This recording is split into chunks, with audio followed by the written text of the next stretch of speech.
Hello, hello, and welcome to another Motivation Monday. Okay, I'm recording this. It isn't live in case you're saying hello and asking questions. I'm recording it because it's long weekend.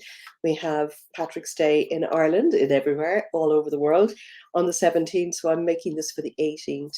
I'm just going to talk about three things. First of all, I'm going to talk about the energies of this week. So from Monday the 18th until the following week. Um, I'm going to talk about how to make the most of it. What if you have any free time this week, and even if you don't, how to make the most of this energy in what you're doing all the time. Really, really important.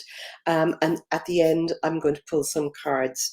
I've already pulled them. Three cards pulled from my Ascended Masters and my Goddess card selection. So I'll read those at the end. But first of all, the energies of this week. So, well, first of all, Wednesday, as you may know, is the equinox. This is, I believe, the start of the whole new year.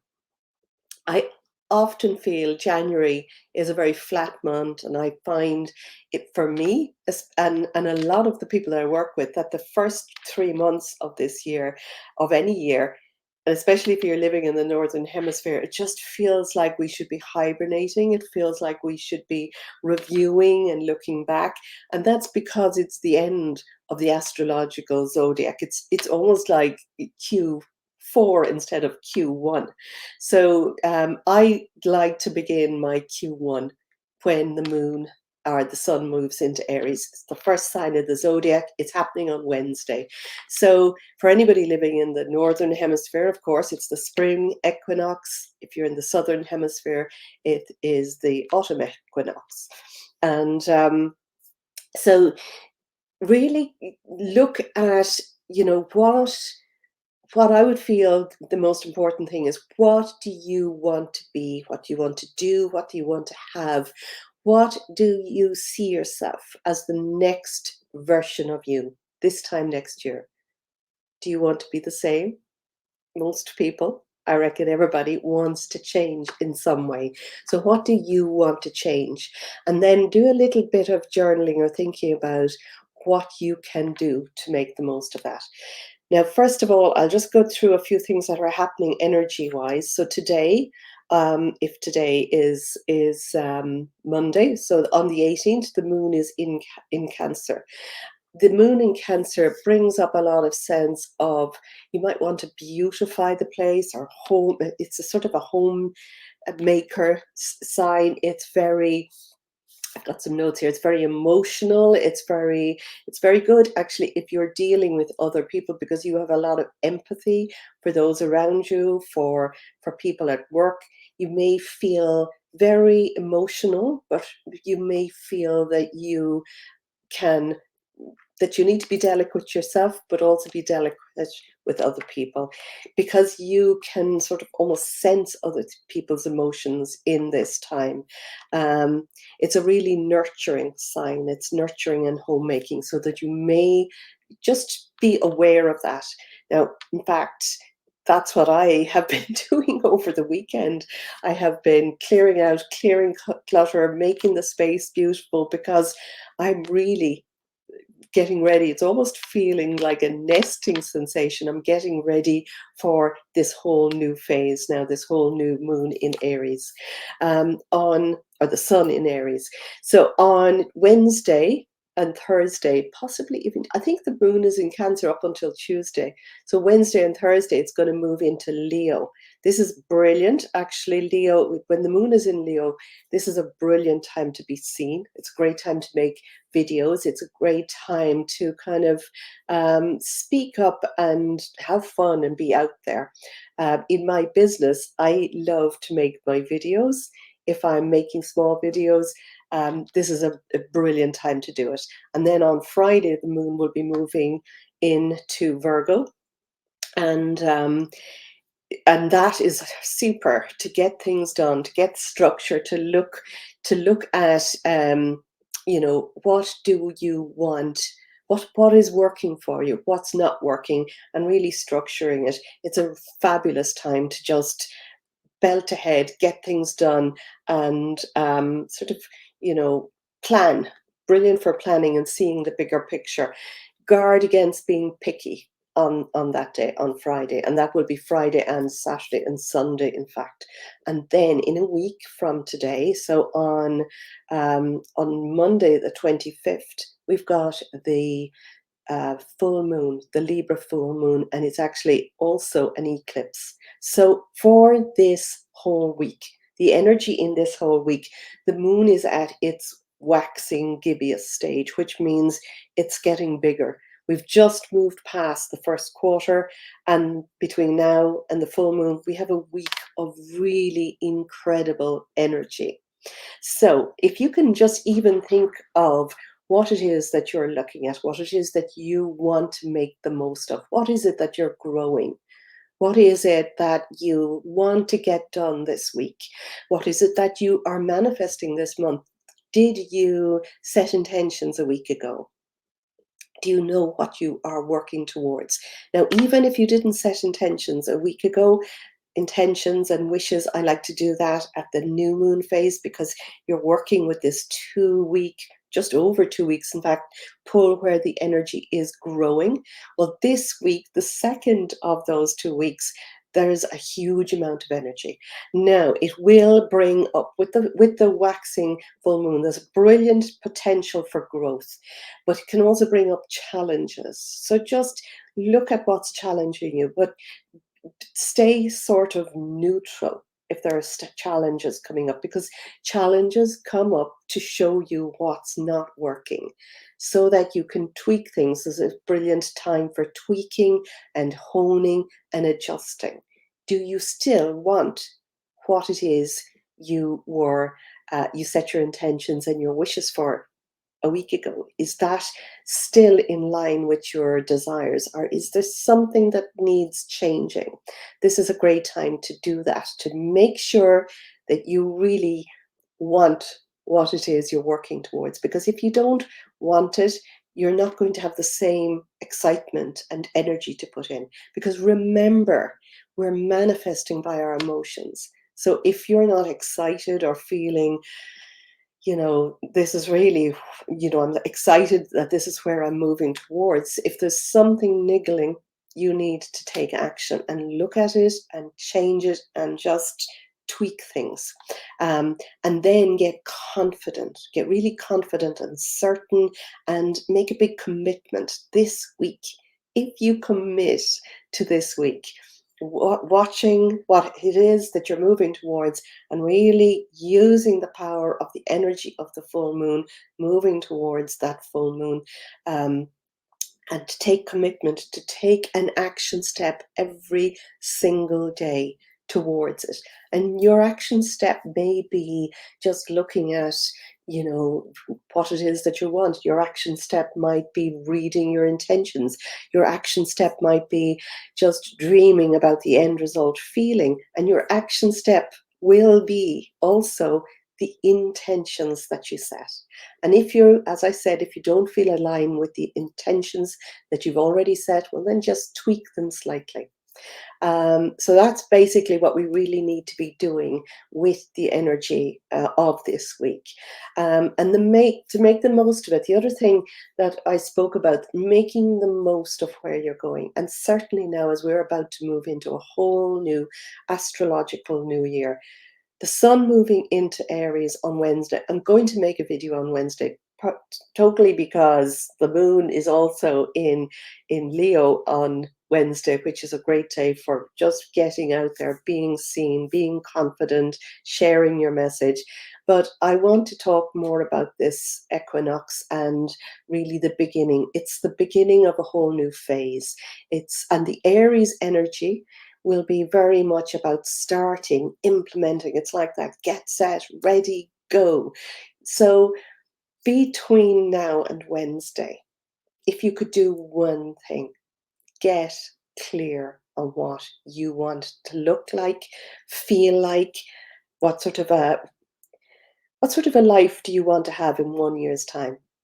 And get an image of what you need to do, what you need to be what version of you you need to be in 1 year's time. And then look at creating a visual on that. I am a great believer in vision boards. You can see two over my head actually behind.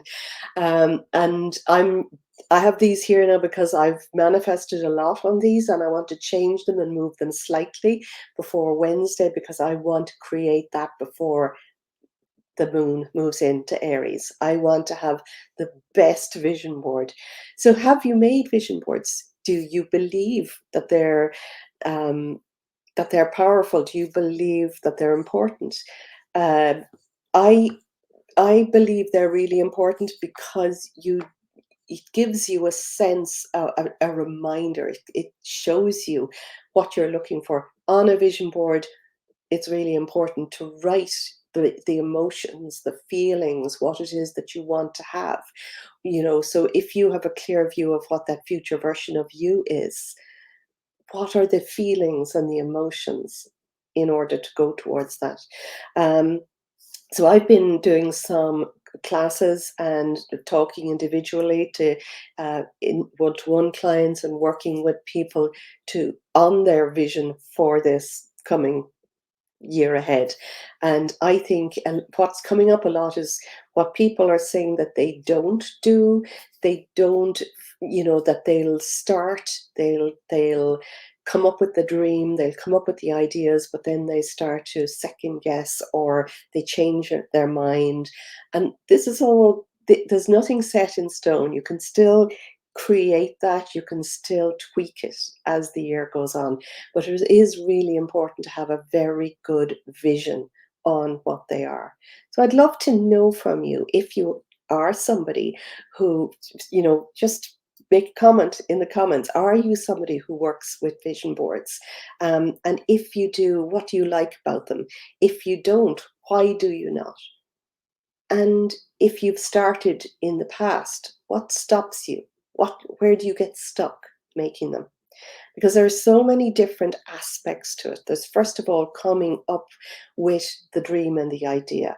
Now, if you aren't aware, I do have a standalone course called it's just Future Visioning Workshop, and in that I do a hypnosis to look at, to get you to the subconscious level of mind, where you are really creative, which you get to look deeper at what your inner mind, what your subconscious mind, your highest self really wants for you. So that's what it's about a half an hour visualization with hypnosis. And that then from that, there's just questioning, sort of a journal to answer questions, and also looking at why you want what you want. Because once you know your why, what is it? Why do you want what you want? If you haven't figured that out, that's really important to be able to choose the words. What are the words, the emotions that you'll feel? It'll always come down to an emotion, and an emotion that will make you possibly almost like tear up or get excited. It's the why that makes you cry, I like to call it. It's the one that's deeper. It's a deeper level. So on that course, there is um, it's like a 10 step. Now you may not need to go through the 10 steps, but you go deeper and deeper and deeper with your questioning until you get to that why that makes you cry. And then from that, you make your vision board. So that's playful. You can make a vision board by tearing up some magazines and sticking them onto a piece of poster and having it somewhere that you're going to see it often, tearing up some of the wording and sticking them on. Or you might like to use something like Canva, which I love. It's a brilliant tool for, just for making it, like you can make a vision board online doing that, or you could do it in something like Pinterest. There's so many different ways, but making sure that you have the words written down there, that's going to keep you on track, and the pictures that will, every time you look at it, that you just feel, yes, I'm excited about this. I've done this so many times and on big things. Before I trained as a hypnotherapist in 2016, I made a vision board of what I wanted to look like, who I wanted to work with. And I had a big photograph of this woman who was, quite a big celebrity hypnotherapist. And I had no income at the time. I was just after starting my business. I was just doing card readings and meditations. I had no idea how I was going to be able to afford that, but I absolutely knew I wanted to do it. I and I took the action steps and I dreamed big and I just said yes to myself. And so I had this picture of her, of me on that. And within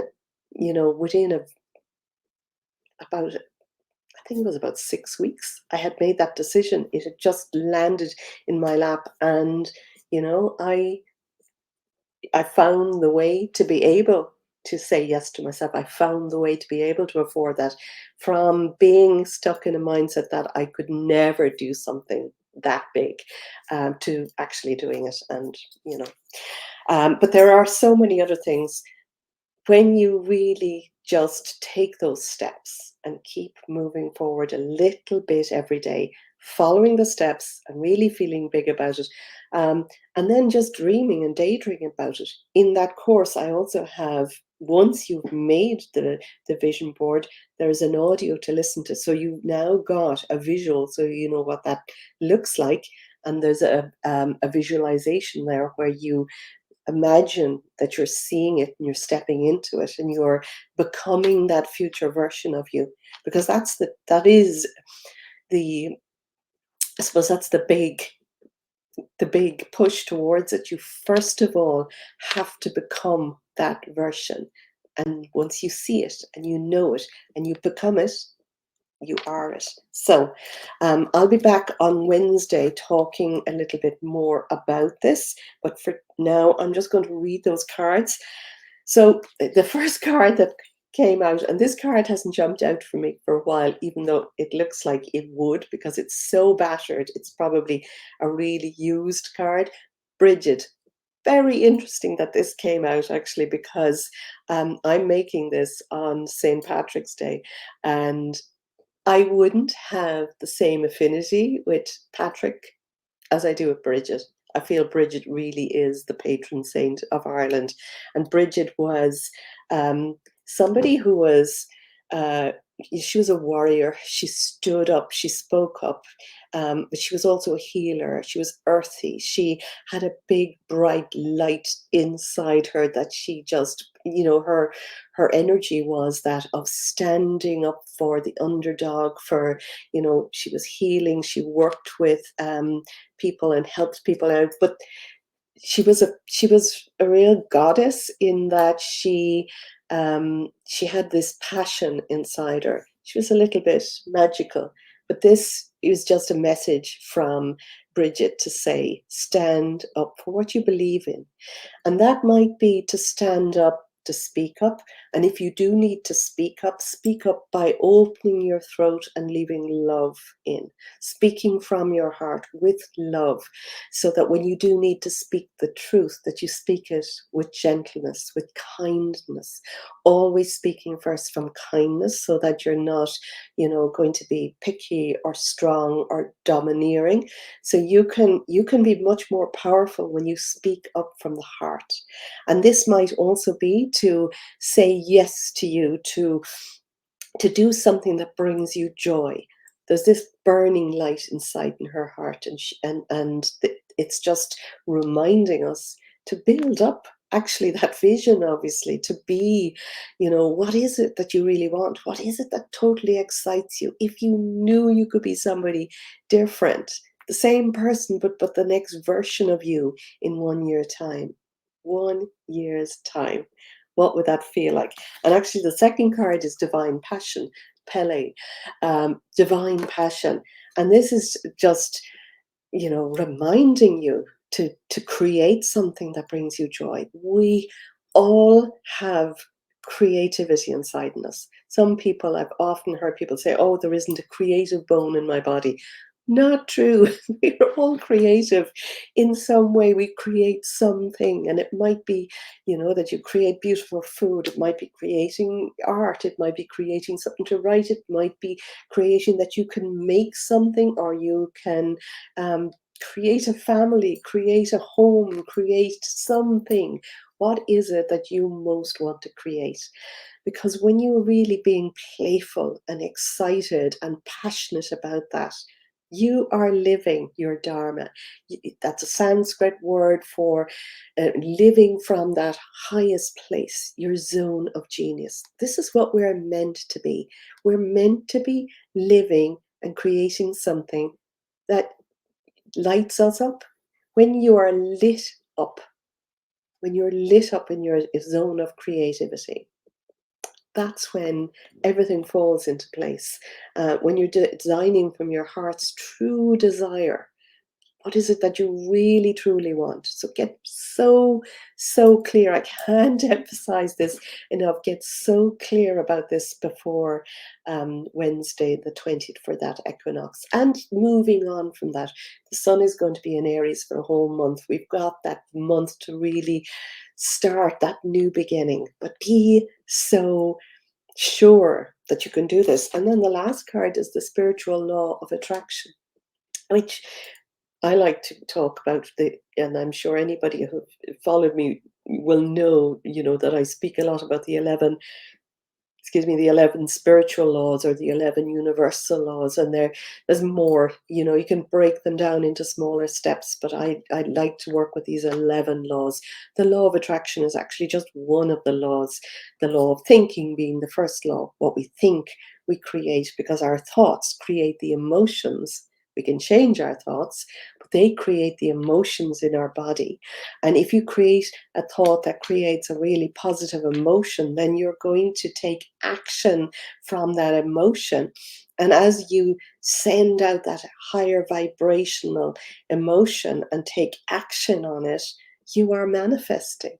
The spiritual law of attraction is what you put out into the world, you get back. So for this week, if you were going to really decide and get clear and, stand up for what your heart's true desire is and really take action and be playful about it and raise your vibrations to passion and joy and excitement, and then further, that is how we are becoming that manifester inside us. The spiritual law of attraction is what you put out, you get back. Now, I'm going to leave it at there because I know I can tend to go on a bit and I want to keep these nice and succinct. So I will talk to you again next Monday for Motivation Monday. And next Monday will be that full moon eclipse in Libra. I'll speak more about that during the week, but this is a big one. It's also a partial, it's a lunar eclipse. Yeah, so it's partial, but it still has a huge energy to it. So when you are in an eclipse, we have that energy for 6 months, 6 months into the future. So this week, can you really use this energy? And I will talk to you next week. Lots of love. Bye for now.